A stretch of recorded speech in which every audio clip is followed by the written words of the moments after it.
En un tiempo ya pasado, cuando la piedra era esculpida por manos de soñadores y los corazones se llenaban de visiones del cielo y la tierra, comenzó un viaje que nació como un susurro en los vientos de las cruzadas. El viaje de una orden misteriosa que entrelazó la piedad y el poder, la fe y el fulgor del metal, la oración y el filo de la espada. Era el amanecer del siglo XII. La niebla de la Alta Edad Media se aferraba a los valles y montañas de Europa, un continente fragmentado en feudos y fervor. Desde las brumas, Sins, del norte hasta las costas bañadas por el Mediterráneo, una idea se apoderó de la imaginación de reyes y campesinos por igual. Jerusalén, la ciudad santa, el mismo centro del mundo, estaba en manos de aquellos que no compartían su cruz. Y de este fervor colectivo, de esta necesidad de proteger el camino de los peregrinos que atravesaban tierras hostiles, surgieron 9 caballeros liderados por un hombre llamado Hugo de Payns. No se llamaban a sí mismos templarios aún. Eran simplemente guerreros que tomaron un voto monástico. Imagine el contraste, la quietud de un claustro fusionada con la estridencia del campo de batalla. Prometieron pobreza, castidad y obediencia como cualquier monje benedictino en su celda de piedra. Pero su celda sería el polvoriento camino entre Jaffa y Jerusalén, y su salmo, el choque de los aceros. Vistieron al principio ropas seglares, donadas por los piadosos. Pero pronto su distintivo se convertiría en un manto blanco de una blancura pura, casi cegadora bajo el sol del desierto. Y sobre ese manto más tarde se bordaría esa señal que se volvería legendaria, la cruz paté, de un rojo intenso, la sangre de Cristo sobre la pureza del creyente. Su nombre oficial, la Orden de los Pobres Compañeros de Cristo y del Templo de Salomón, revela el epicentro de su misterio, del Templo de Salomón. Cuando Balduino Secundus, rey de Jerusalén, les concedió un lugar para establecerse, no fue un simple castillo en las afueras. Les dio un espacio en la explanada del templo, en lo que se creía eran los establos del propio rey Salomón. Así, estos hombres, estos monjes guerreros, hicieron su hogar en uno de los lugares más sagrados y enigmáticos de la tierra. Bajo sus pies, se decía, yacían no solo las piedras del primer templo, sino también sus secretos. ¿Qué encontraron allí, en esas bóvedas oscuras y pasadizos olvidados? La historia oficial guarda silencio, pero la leyenda comenzó a tejer su urdimbre de oro y misterio. Quizás no encontraron un tesoro de monedas y joyas, sino algo más valioso para un orden militar, un propósito, una leyenda fundacional que los ataría para siempre al corazón mismo de la historia sagrada. Su regla, escrita bajo la guidance del abad Bernardo de Claraval, un hombre cuya elocuencia podía mover montañas y cuyas palabras definieron la espiritualidad de la época, les daba una estructura férrea. Comerían carne solo 3 veces por semana para mantenerse fuertes, pero lo harían en silencio, escuchando una lectura piadosa. Su cabellera sería corta, sus barbas largas, símbolo de su ascetismo. Dormirían vestidos con una lámpara siempre encendida en sus dormitorios comunales, preparados para levantarse y luchar en cualquier momento, tanto contra el enemigo de carne y hueso como contra las sombras de la tentación. Eran en esencia los primeros soldados profesionales de Cristo, una milicia divina cuya disciplina no tenía paralelo en el mundo feudal, donde la lealtad de un caballero común podía cambiar con el viento o el precio de una bolsa de oro. Durante décadas su fama de intrépidos e incorruptibles creció. Eran la espina dorsal del reino de cruzado de Jerusalén, la fuerza que mantenía abiertos los caminos. Los peregrinos de Europa, al llegar a Tierra Santa, buscaban con la vista los mantos blancos con la cruz roja. Era la señal de que estaban a salvo. En la batalla se decía que los templarios eran los primeros en cargar y los últimos en retirarse. Su estandarte, el Boseán, mitad negro, mitad blanco, era un faro en la confusión del combate. Negro, para los que nos odian, blanco para nuestros amigos, murmuraban mientras se lanzaban con una ferocidad que parecía sobrehumana, porque no luchaban por gloria terrenal, sino por una recompensa celestial. La muerte en combate, lejos de ser una derrota, era el martirio, la puerta dorada hacia la salvación eterna. Pero esta devoción, esta entrega total, requería un sustento. Y así, mientras sus espadas defendían los santos lugares, sus mentes comenzaron a urdir una red de otro tipo, una red que se extendería por toda Europa y cambiaría para siempre el concepto de finanzas y poder. La orden se convirtió en el primer banco internacional de la historia. Un peregrino rico que viajaba desde Londres o París a Jerusalén no necesitaba arriesgar su oro a los bandidos en cada desfiladero. Podía depositar su fortuna en una encomienda templaria en su tierra natal y recibir una carta de crédito, una nota cifrada. Al llegar a Tierra Santa, presentaba esa nota en otra encomienda y recibía sus fondos, menos una. Modesta comisión. Era un sistema de genial simplicidad y seguridad. Los templarios, dueños de una flota de barcos y de castillos fortificados, eran la entidad más confiable en un mundo de caos. Príncipes, reyes y hasta el papado en Roma comenzaron a depositar sus tesoros en las arcas de la orden. Los templarios se convirtieron en banqueros de la corona, en administradores de las riquezas de naciones. Sus encomiendas, granjas y prioratos se multiplicaron por toda Europa, desde las verdes colinas de Inglaterra hasta las áridas llanuras de Aragón. Eran terratenientes, ganaderos, banqueros y diplomáticos.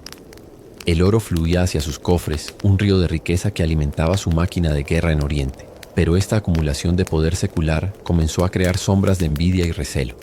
¿Cómo podía una orden de monjes pobres haberse convertido en una de las instituciones más ricas del mundo conocido?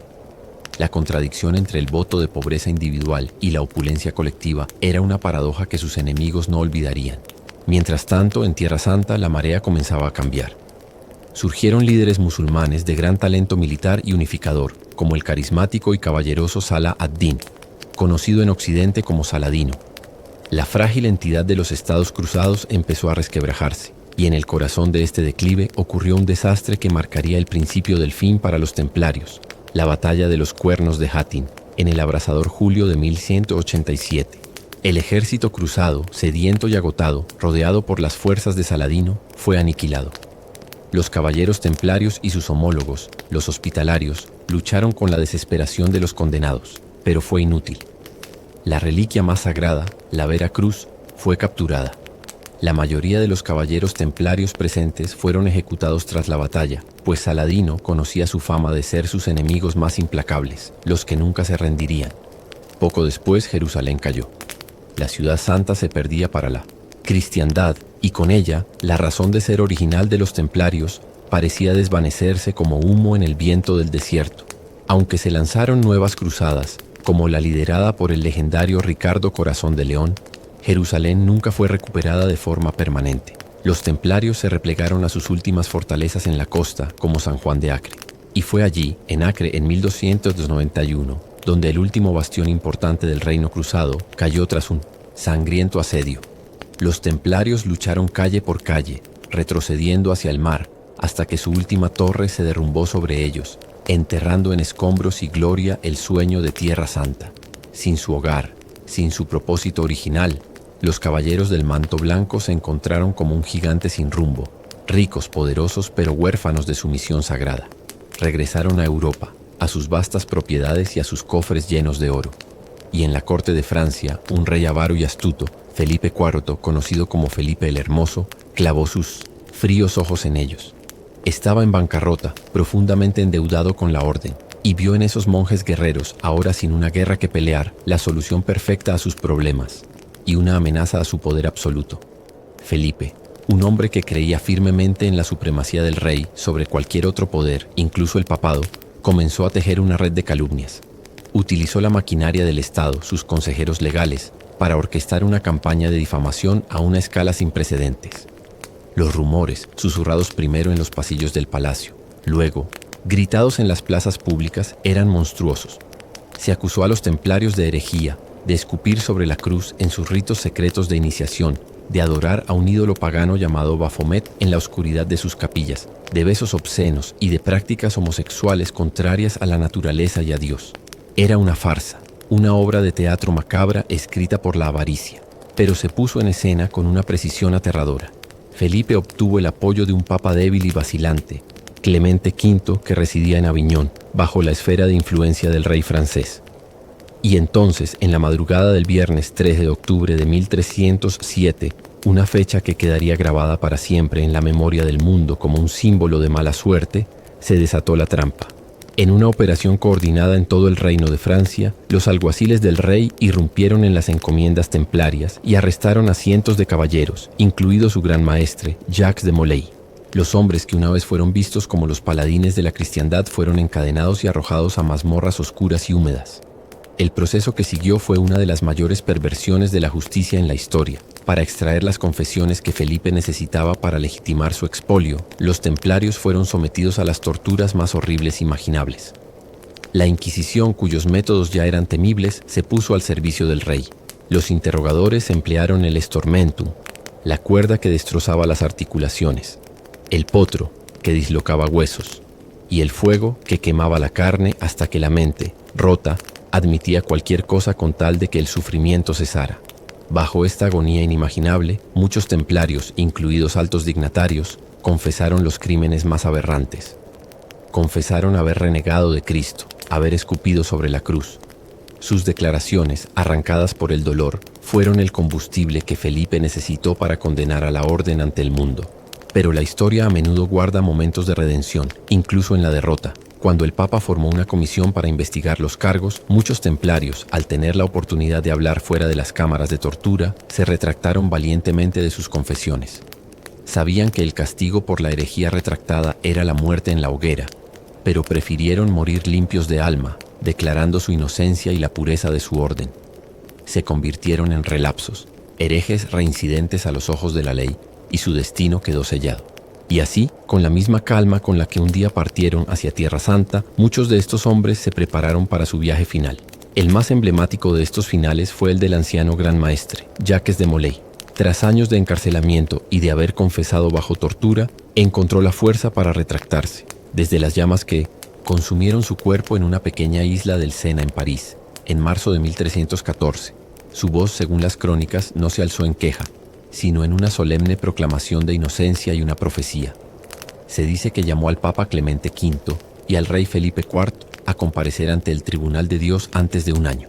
La leyenda, con su misteriosa precisión, cuenta que ambos murieron en el plazo señalado, otorgando a la maldición de Molay un aura de verdad sobrenatural que perduraría por los siglos. La Orden del Temple fue suprimida oficialmente por la bula papal Vox in Excelso en 1312. Sus vastas propiedades, la codiciada riqueza que había desatado la tormenta, fueron transferidas en su mayor parte a los rivales de los templarios, los caballeros hospitalarios, aunque una parte significativa fue absorbida por las coronas, especialmente la de Francia. Los hermanos menores fueron absueltos, pero dispersados, obligados a vivir el resto de sus días en otros monasterios, su legado mancillado. Els Torres y pues gigante había sido derribado, no por los sarracenos en el campo de batalla, sino por la traición y la avaricia en su propia tierra. Pero, ¿murió realmente el Temple con Jacques de Molay? Es aquí donde la historia da paso al mito, donde los hechos documentados se entrelazan con las hebras doradas de la leyenda. La desaparición oficial de la orden no apagó su memoria. Por el contrario, la avivó. Como una semilla enterrada en la tierra oscura, la idea de los templarios comenzó a germinar en la imaginación de Europa. Una de las leyendas más persistentes es la del tesoro. Los alguaciles del rey Felipe, al asaltar la encomienda del Temple en París, encontraron las arcas prácticamente vacías. ¿A dónde fue a parar todo ese oro? El producto de 2 siglos de donaciones, de su ingenioso sistema bancario, de sus vastas explotaciones agrícolas. El misterio nunca se resolvió. Los rumores hablaron de un convoy de carromatos que la noche anterior a los arrestos partió de París hacia un destino desconocido.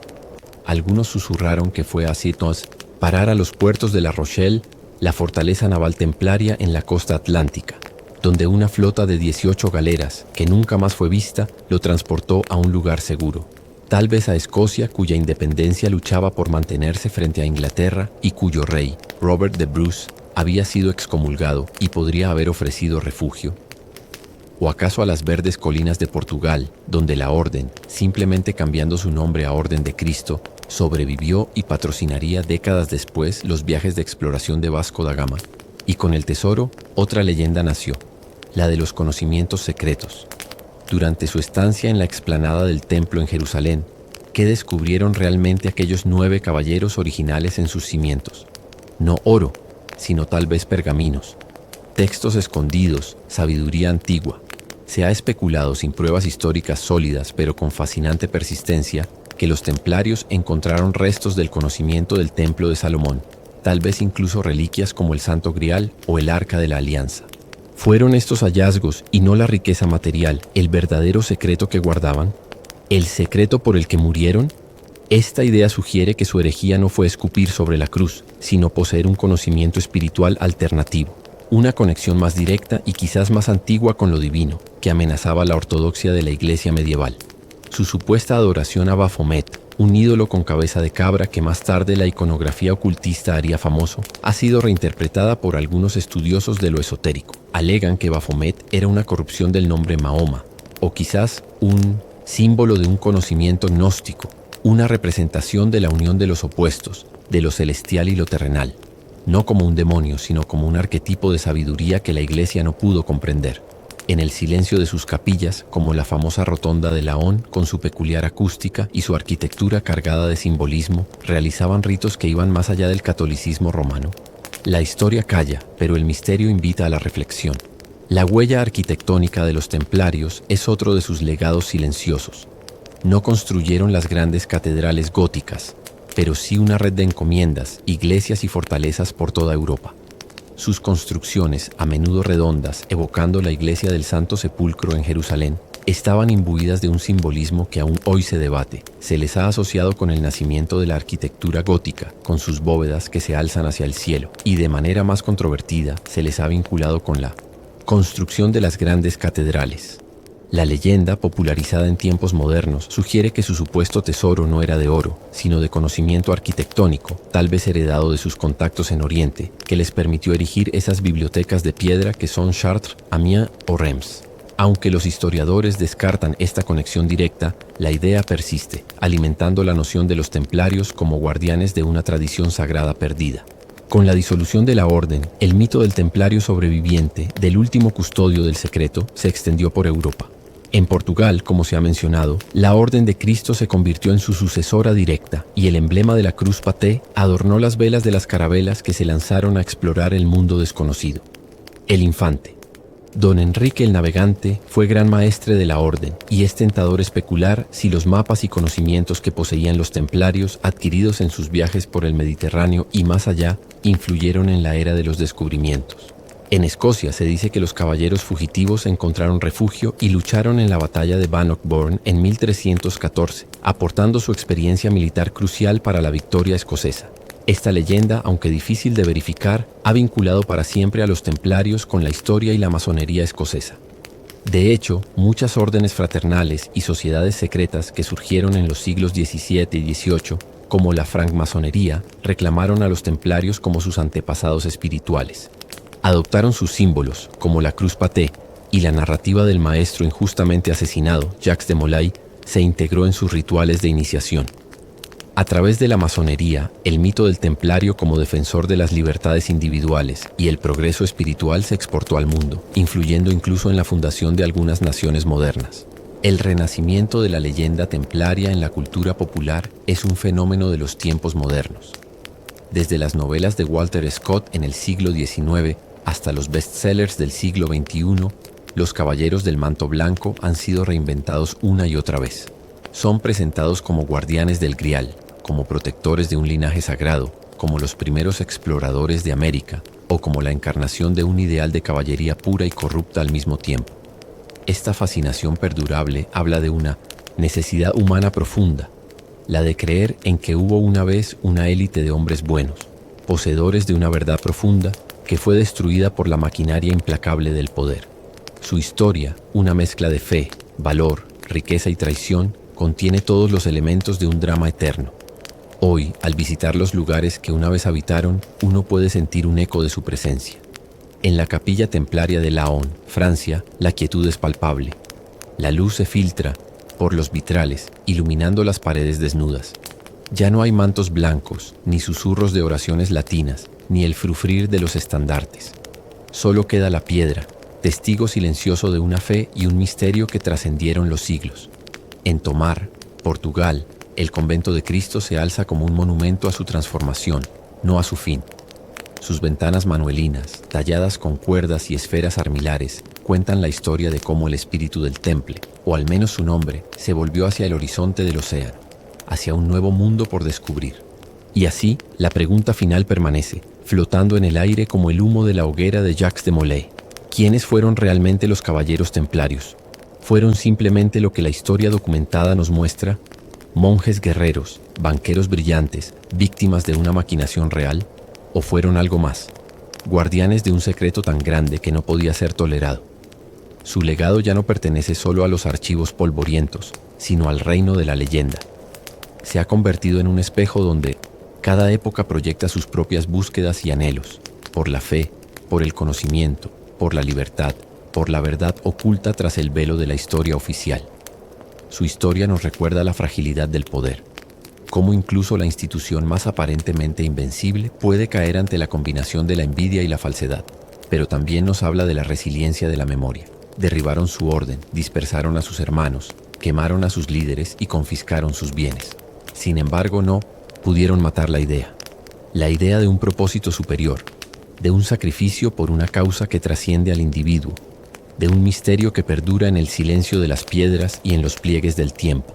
Los templarios, en su caída, se convirtieron en algo mucho más grande de lo que nunca fueron en vida. Se convirtieron en un mito eterno. En los valles aislados de los Pirineos, donde la niebla acaricia las copas de los árboles ancestrales, y entre las ruinas de piedra de los palacios bizantinos en las costas del Egeo, el eco de su nombre aún persiste. No es solo un recuerdo histórico, sino un susurro que lleva consigo promesas de misterio y preguntas sin respuesta. En cada una de sus fortalezas abandonadas, en cada manuscrito cuyos códigos no han sido descifrados, parece que una parte de su espíritu permanece atrapada en este mundo, esperando a quien descubra su verdad completa. La relación de los templarios con el conocimiento siempre ha sido un tema que despierta la curiosidad de historiadores y buscadores de misterios por igual. No fueron simplemente monjes guerreros, ni solo hábiles banqueros, sino grandes viajeros que recorrieron caminos que pocos en la Europa medieval podían siquiera imaginar. Sus rutas comerciales y de peregrinación los llevaron desde las frías costas de Islandia hasta los palacios de los califas en Andalucía, desde los mercados de Constantinopla hasta los puertos del norte de África. Esta exposición a diversas culturas, religiones y tradiciones de conocimiento les dio una perspectiva única. Mientras Europa permanecía relativamente aislada en su pensamiento, los templarios actuaban como puentes entre Oriente y Occidente, absorbiendo no solo mercancías, sino ideas. Se especula que tuvieron acceso a textos filosóficos y científicos árabes y judíos que habían preservado el conocimiento clásico griego perdido para el Occidente medieval. Aprendieron de las avanzadas técnicas de navegación árabe, estudiaron la arquitectura y la ingeniería bizantina, se familiarizaron con los sistemas numéricos indoarábigos que revolucionarían las matemáticas europeas. Esta posibilidad abre una puerta fascinante. Quizás su tesoro más valioso no fue el oro, sino una biblioteca secreta de conocimientos, un compendio de sabiduría de diferentes tradiciones que desafiaba el paradigma intelectual de su tiempo. En una época en que la Iglesia podía ver ciertas ideas como una amenaza, poseer tal conocimiento podría haber sido tan peligroso como herejía. Esto podría explicar la naturaleza esotérica de sus supuestos rituales y la necesidad de un secretismo absoluto. No para ocultar una blasfemia, sino para proteger una visión del mundo más amplia y compleja. La conexión templaria con la cartografía y la navegación es particularmente intrigante. Sus viajes constantes entre Europa y Tierra Santa los convirtieron en expertos en las rutas marítimas y terrestres. Se dice que sus mapas eran de los más precisos de la época, detallando no solo costas y puertos, sino también corrientes, vientos predominantes y estrellas de navegación.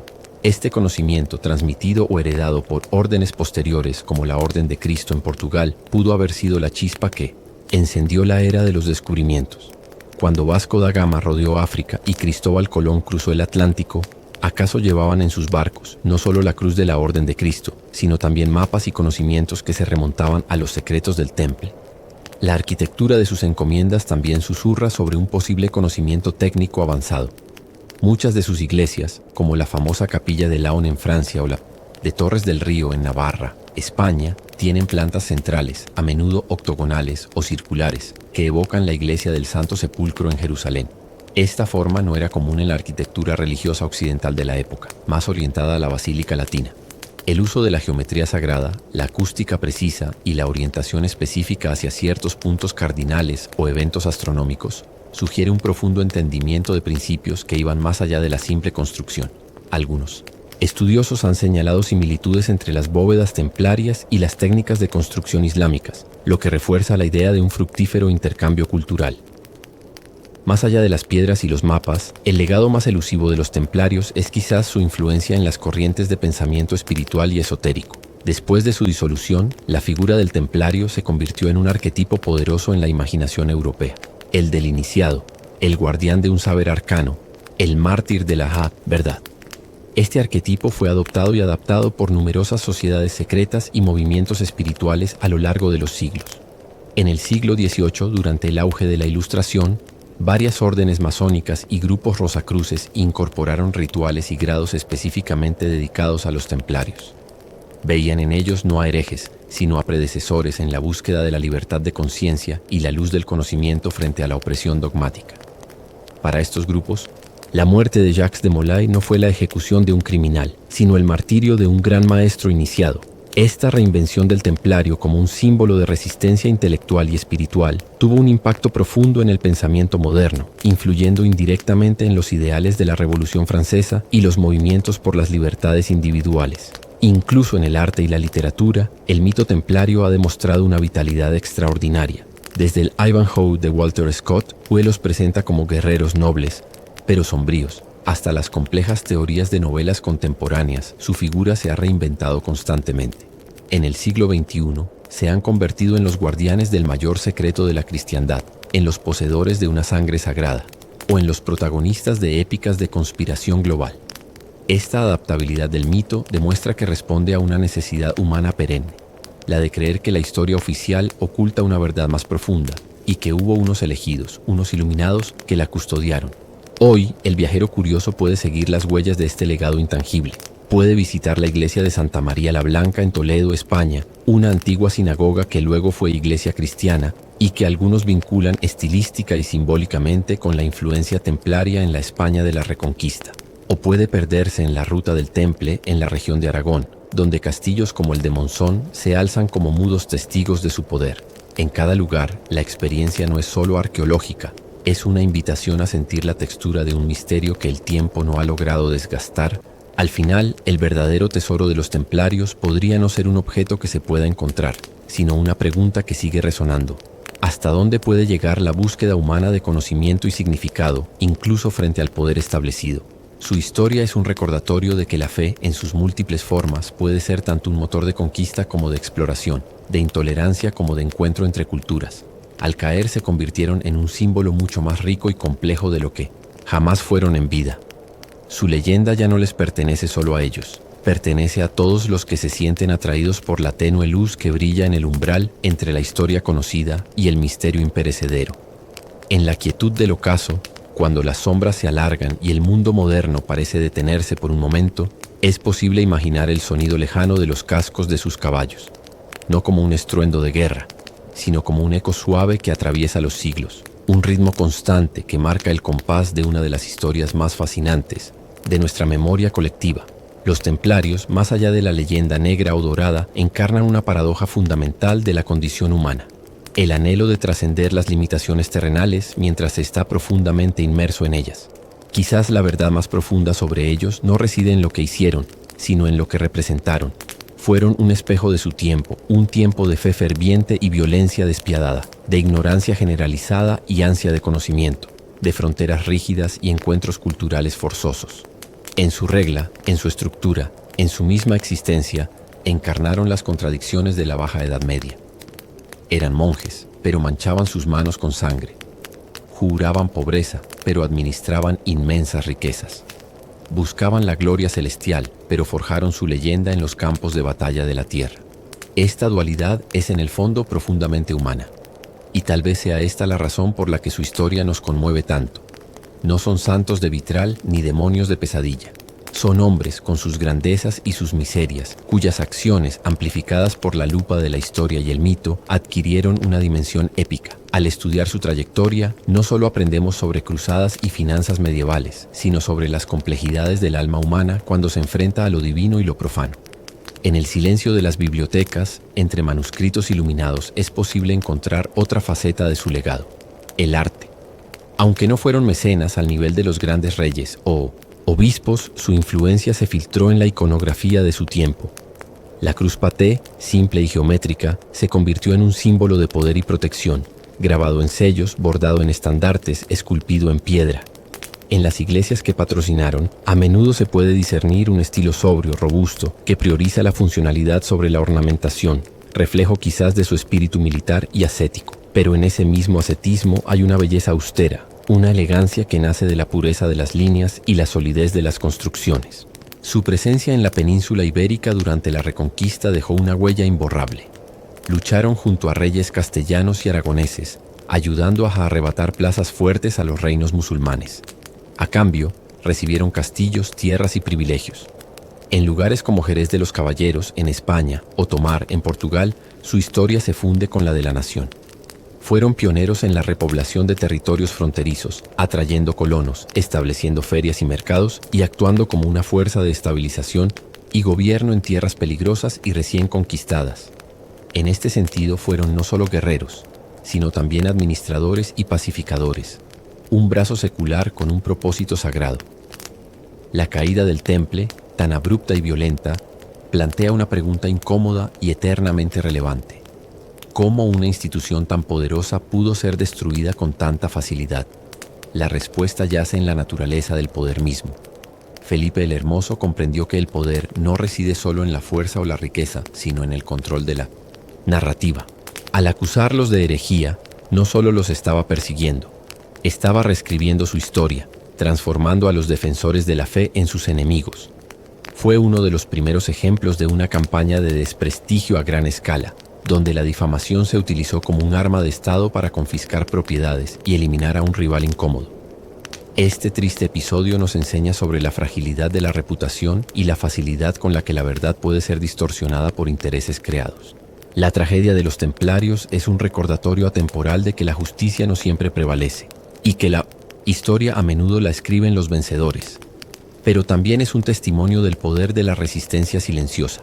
Los caballeros que se retractaron de sus confesiones, eligiendo la hoguera por encima de la deshonra, reivindicaron con su muerte la integridad de su orden de una manera que ningún documento legal podría haber logrado. Hoy, la búsqueda del tesoro templario continúa, aunque no necesariamente de un cofre de oro. Buscamos su tesoro de significado, de lecciones, de inspiración. Arqueólogos e historiadores siguen escudriñando archivos y excavando sitios, buscando la pieza que complete el rompecabezas. Soñadores y aventureros recorren sus castillos, en ruinas, esperando captar un destello de su pasado. Y todos nosotros, al escuchar su historia, nos convertimos en parte de su legado. Al recordarlos, les devolvemos un poco de la inmortalidad que les fue arrebatada en aquellas frías mañanas de octubre de 1307. Al final, los caballeros del Temple nos dejaron una lección profunda sobre la ambición humana y sus límites. Nos mostraron que es posible construir un imperio basado en los ideales más elevados, y cómo ese mismo imperio puede derrumbarse cuando olvida su esencia fundacional o se convierte en una amenaza para los poderes establecidos. Su historia es un poema épico tallado en piedra y escrito en pergamino, un relato que, como las ruinas de sus fortalezas, permanece en pie contra el viento del tiempo, invitándonos a reflexionar, a aprender y sobre todo a no olvidar. Su viaje, que comenzó como un acto de fe en un mundo turbulento, se transformó en una leyenda que trasciende el tiempo mismo. Y así, mientras las estrellas giran sobre los castillos en ruinas donde una vez ondearon sus estandartes, la memoria de los templarios perdura, no como un hecho que pertenece únicamente al pasado, sino como un eco que sigue hablando al corazón humano sobre el honor, el misterio, la ambición y el precio de la grandeza. Y así, en la quietud que sigue al eco de la historia, nos encontramos contemplando el legado final de los caballeros del Temple, un legado que no se mide en monedas de oro ni en extensiones de tierra, sino en la huella imborrable que dejaron en el alma del mundo. Su historia es como un río subterráneo que siglos después alimenta los manantiales de nuestra imaginación, nuestra espiritualidad y nuestra comprensión del poder. Si cerramos los ojos, podemos imaginar la última escena no como una hoguera, sino como un atardecer sereno sobre las murallas de Jerusalén. Podemos ver las siluetas de aquellos primeros 9 caballeros, no como guerreros, sino como peregrinos, contemplando la ciudad santa con una mezcla de devoción y asombro. En ese momento, libre de las cargas del poder y la riqueza que vendrían después, encarnaban la esencia más pura de su vocación, la de ser guardianes, protectores de un sueño espiritual. Esta imagen, más que cualquier batalla o tesoro, captura la verdad eterna de su búsqueda. El mundo que ayudaron a moldear, ese puente entre Oriente y Occidente, entre la fe y la razón, entre la espada y el códice, nos dejó una lección profunda sobre la unidad, esencial del conocimiento humano. Aunque su orden cayera, la semilla del intercambio cultural que facilitaron siguió germinando. Los mapas que consultaron influyeron en los navegantes que descubrirían nuevos continentes. Las técnicas financieras que perfeccionaron sentaron las bases de la banca moderna. Y la búsqueda de un conocimiento más allá de los dogmas inspiraría siglos después el florecimiento del Renacimiento. Hoy, cuando visitamos una catedral gótica cuya aguja se pierde en el cielo, o cuando confiamos en un sistema bancario internacional, o cuando nos maravillamos ante los logros de la exploración espacial, estamos en cierto modo tocando las consecuencias indirectas de su mundo. No es que ellos fueran los responsables directos, sino que formaron parte de la compleja red histórica que hizo posible la transición de la Edad Media al mundo moderno. Fueron un eslabón crucial, a menudo incomprendido, en la larga cadena del progreso humano. En el plano personal, su historia nos habla de la búsqueda de significado en un mundo lleno de contradicciones. Nos recuerda que es posible abrazar la disciplina y la libertad, el servicio y el liderazgo, la tradición y la innovación. Su caída nos enseña sobre la humildad y los peligros de la hibris, de ese exceso de confianza que puede nublar la visión incluso de los más dedicados. Y su resistencia final, ese valor para enfrentar la muerte con integridad, nos ofrece un ejemplo eterno de dignidad humana ante la injusticia. En la penumbra de una capilla templaria, con la luz filtrándose por un rosetón e iluminando motas de polvo que flotan como recuerdos en el aire, uno puede sentir la paz, que trasciende los siglos de conflicto y controversia. Allí, lejos del ruido de las leyendas y las teorías de conspiración, reside el silencio elocuente de su verdadero misterio. No un misterio de secretos ocultos o tesoros enterrados, sino el misterio de la fe humana, tan frágil como el pergamino y tan resistente como la piedra. Los templarios ya no pertenecen al pasado. Pertenecen a ese reino atemporal donde residen los arquetipos que dan forma a nuestra cultura: el caballero, el monje, el sabio, el mártir. Son un símbolo de que toda búsqueda noble, por más que encuentre obstáculos o termine en aparente fracaso, deja una estela de luz en la conciencia colectiva. Su llama, aunque apagada violentamente en las hogueras de la Inquisición, nunca se extinguió por completo. Siguió ardiendo tenue pero persistente en el corazón de todos aquellos que creen que hay ideales por los que vale la pena vivir, y si es necesario morir. Al final de este viaje a través de su historia nos quedamos no con respuestas definitivas, sino con preguntas que nos ennoblecen. Preguntas sobre la naturaleza del sacrificio, los límites del poder, la sed de trascendencia y la resiliencia de la memoria. Los templarios nos han entregado sin saberlo el regalo más valioso, la invitación a seguir buscando, a seguir cuestionando, a mantener viva la curiosidad por los grandes misterios de la existencia. Y así, mientras la noche cubre con su manto estrellado los lugares que ellos habitaron, su historia se convierte en una canción de cuna para el alma inquieta. Una narrativa serena que, más allá del drama y la pasión, nos mece con la tranquilizadora certeza de que lo esencial perdura. Las órdenes caen, los imperios se desvanecen, pero el eco de los actos, de valor y convicción, resuena en la eternidad. Los caballeros templarios, al fin, han encontrado su descanso no en la tierra, sino en el firmamento de los sueños y aspiraciones de la humanidad, donde su luz sigue brillando, suave y constantemente, como un faro en la oscuridad del tiempo.